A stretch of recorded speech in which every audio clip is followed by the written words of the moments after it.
Home minister report അനുസരിച്ച് ഞങ്ങൾ കൂടിയാലോചിച്ച് തീരുമാനമെടുക്കും.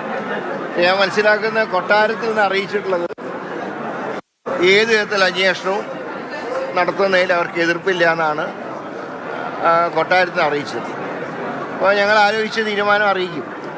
ശബരിമല കട്ടളപ്പാട് കേസിൽ ഇതുവരെ അന്വേഷണം ജംഷഡ്പൂരിലെ നിർണായകമായ നിലവിൽ അസ്വാഭാവികത ഇല്ല എന്നുള്ള തീരുമാനങ്ങളും റിപ്പോർട്ടുകളുമാണ് അല്ല, അത് ഊഹാപോഹങ്ങളുടെ അടിസ്ഥാനത്തിൽ ഗവൺമെൻറ് തീരുമാനം പറയാൻ പറ്റില്ല.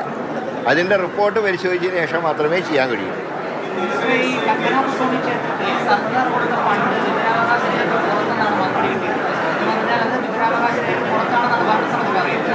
ഞാൻ പറഞ്ഞ പത്മനാഭസ്വാമി ക്ഷേത്രത്തിലെ വിഷയം ഗവൺമെൻറ് കൂടുതൽ ഗൗരവത്തോടെ ചർച്ച ചെയ്യും. കാരണം ഒരു കാരണവശാലും ഒരു ക്ഷേത്ര സ്വത്തും അപഹരിക്കാൻ പാടില്ല, ആരാണെങ്കിലും. അതുകൊണ്ട് ആ റിപ്പോർട്ട് കൂടെ പരിശോധിച്ച് അഡ്മിനിസ്ട്രേറ്റീവ് കമ്മിറ്റിയോടാണ് അഭിപ്രായം ഗവൺമെൻറ് ചോദിച്ചത്. അവരുടെ അഭിപ്രായം ആണ് പത്രത്തിൽ ടി വിയിലൊക്കെ കണ്ടത്. പക്ഷേ അതിൻ്റെ പേരിൽ അന്വേഷണം നടത്താതിരിക്കില്ല. ആഭ്യന്തര മന്ത്രാലയമായിട്ട് ആലോചിച്ച് അന്വേഷണം ഗവൺമെൻറ് പ്രഖ്യാപിക്കും. എല്ലാം സുതാര്യമായിരിക്കണം. സർക്കാരിൻ്റെ ഉൾപ്പെടെ സുതാര്യമായിരിക്കും.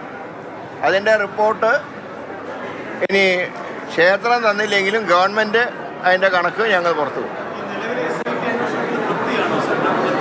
ഞങ്ങൾക്ക് ഇതുവരെ തൃപ്തിയില്ല. പക്ഷേ ഹൈക്കോടതിയുടെ നിയന്ത്രണത്തിലാണ് അന്വേഷണം എന്നുള്ളതുകൊണ്ട് നിയമോപദേശം നേടിയതിനു ശേഷം തുടർ നടപടികൾ സ്വീകരിക്കാൻ കഴിയും.